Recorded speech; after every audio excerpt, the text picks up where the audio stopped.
Bon dia, classes de segon. Avui estudiarem els monstres de l'edat mitjana, és a dir, les creències o els éssers que atemorien a les persones a l'edat mitjana. Veurem com aquests no són iguals en tota l'edat mitjana i com n'hi ha monstres que comencen a oblidar-se i n'hi ha monstres nous, no? Veurem com el pensament de les persones a l'edat mitjana va canviant, perquè a la fi a la cap els monstres representen les coses que ens atormenten, les coses que ens donen por, i les coses que ens donen por canvien, igual que canvia la realitat històrica. Val, començarem a l'època del romànic, val? L'època en la qual l'edat mitjana ja ha avançat, ja han acabat les primeres invasions, les dels pobles germànics, s'ha acabat amb l'imperi romà, ja estan les segones invasions, les dels vikings, els musulmans i els hongaresos, i la gent està vivint al camp, no n'hi ha quasi persones habitant les ciutats. La gent no té cultura, la majoria de la població no sap llegir i escriure, i la cultura la té l'Església. L'Església trasllada a les persones la idea de que n'hi ha dos pols, no? D'una banda està lo bo, el bé, i d'altra banda està lo roí, el mal, no? I està molt connectada amb la idea de que si tu fas bones accions aniràs al cel i si tu fas accions roïnes aniràs a l'infern, no? Quan estudiàvem el romànic ja vegérem que els artistes representen una sèrie de criatures fantàstiques. També representen animals reals, com per exemple els lleons o els cocodrils, però per una raó, perquè els europeus mai han vist un lleó i un cocodril, i per a ells és una criatura tan fantàstica com per exemple un grifó, que sabeu que és una barreja entre lleó i pardal, una hidra, que és una serp amb molts caps, no? Val. Tots aquests animals o barreja de característiques de diferents animals provenen o bé del paganisme, els cultes que havia abans de la implantació del cristianisme, o provenen de la tradició grega, són animals que ja existien, ja els grecs parlaven d'aquestes criatures màgiques o aquestes criatures fantàstiques. Provenen també de la cultura d'altres pobles. Els cocodrils i els lleons tenen molt que veure amb la cultura egípcia, no? Val. Tots aquests animals es mesclen també amb els diables, els dimonis, que tenen molt que veure amb el cristianisme.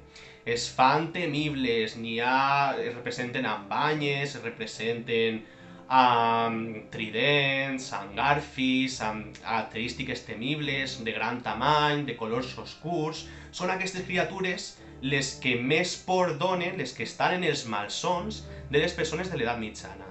També es representen habitualment serps i dracs. Les serps tenen que veure amb la Bíblia. Sabeu que una serp, Satanàs, disfressat una serp, va tentar a Eva per agafar de la fruita prohibida i per a donar-li de menjar a Adán, no? Té que veure amb la tentació.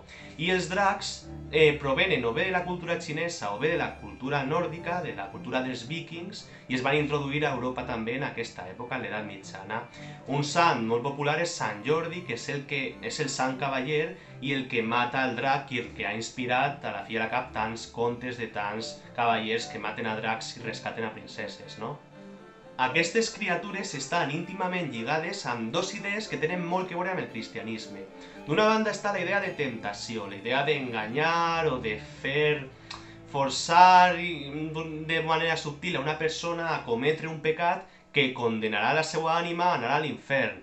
I també està la idea de càstig. Quan aquestes ànimes, aquests cristians, vagin a l'infern per ser uns pecadors, n'hi haurà una sèrie de criatures que els torturaran, els faran patir físicament eternament. A partir del 1348, l'època de la pesta negra, els monstres que atormenten a les persones canviaran, perquè canvia també la realitat. Ja els cristians no tenen tant de temor al que passarà després de la mort, sinó a la mort en si, a la realitat quotidiana que estan vivint. Està morint moltíssima gent a causa d'aquesta malaltia. Un terç de la població europea, recorde, va morir a causa de la pesta negra. I aleshores, els monstres que ara atormenten, que ara estan en la imaginació de les persones de l'edat mitjana, són monstres més directament connectats amb la mort. Els esquelets, els cadàvers vivents, etc. I d'alguna manera els recorden que han d'aprofitar la vida perquè en qualsevol moment es pot acabar. I dona el mateix que una persona siga rica, que siga pobre, que siga llaurador, que siga rei, que siga papa, que siga emperador. Tots poden caure, tots poden morir a causa de la pesta negra. Evidentment, la pesta negra provoca una situació de crisi molt profunda a tota Europa. Davant d'una crisi, a la història de la humanitat, n'hi ha sempre dos respostes. Per una banda estan les respostes, diguem, racionals, les respostes que d'alguna manera ajuden a les persones a replantejar-se com està funcionant el sistema social, el sistema econòmic, el sistema polític, la religió, etc. i introduir canvis per a millorar la situació. Per exemple, podem parlar de les jacqueries, que són les revoltes camperoles per acabar amb el sistema feudal, per acabar amb aquest sistema que és injust i que fa que algunes persones patisquen més. Val? Però d'altra banda, estan les respostes irracionals, les respostes covards, les respostes que a la fi i a la cap també tenen que veure amb la situació de bullying. Es tracta de buscar un cap de turc, és a dir, una persona o un grup de persones al qual culpabilitzar del problema, de la pesta negra en aquest cas. Podem posar l'exemple dels jueus, val?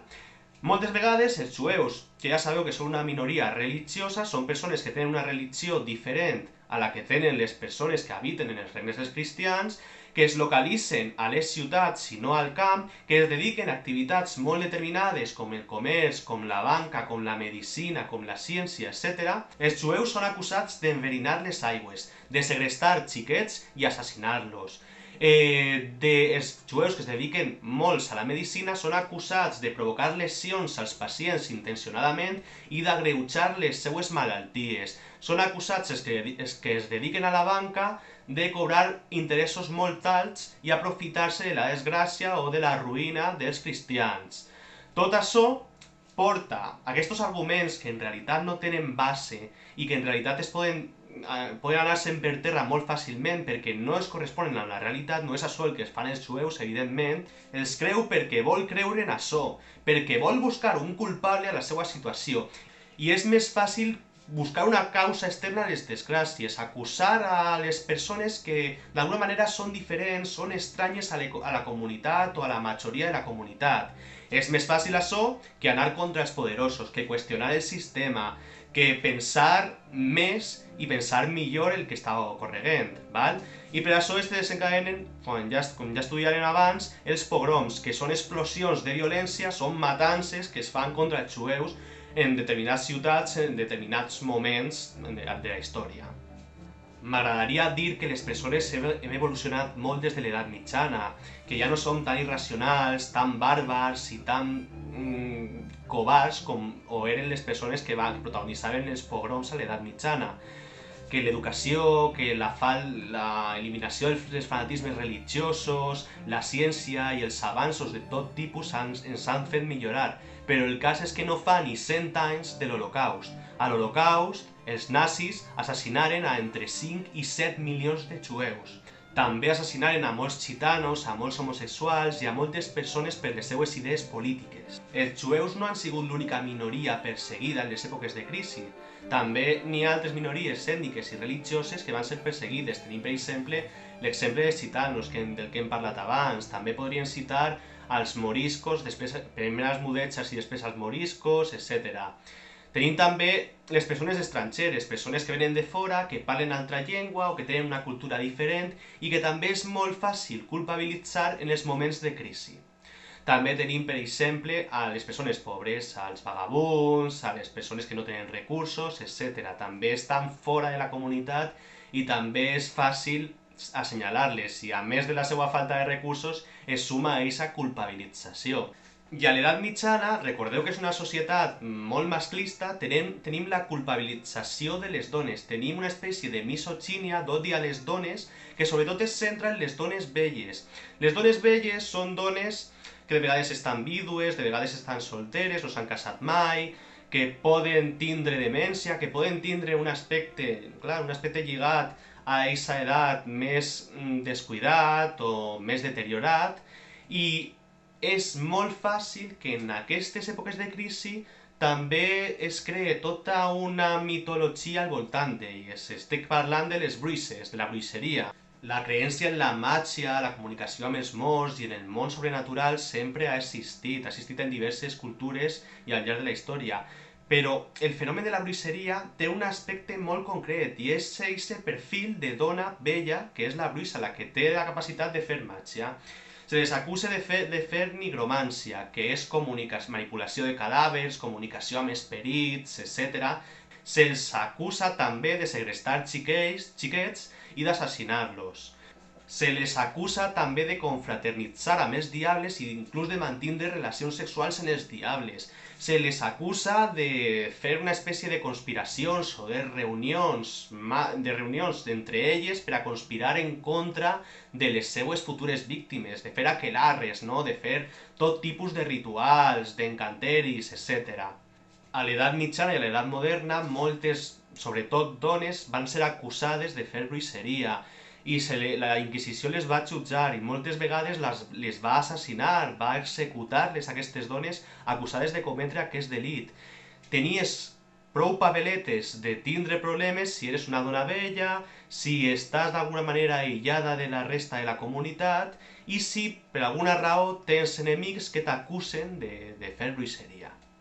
Avui dia el tema de les bruixes està molt arrelat a la cultura popular, no? N'hi ha pel·lícules, n'hi ha sèries de televisió que mostren a les bruixes com personatges entranyables, com personatges de vegades amb els quals et pots identificar, tenen la gràcia eixa de pujar a una granera i poder volar, dels gats negres, de tot eixe món de maleficis, d'encanteris, etc. I això està bé.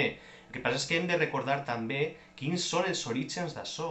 Per què tenim aquesta idea de les bruixes, i això ve de l'edat mitjana, d'eixa culpabilització a les dones velles, com agafar-les, diguem, com un cap de turc davant dels problemes o les crisis que n'hi ha a la societat. Stop me, bruja!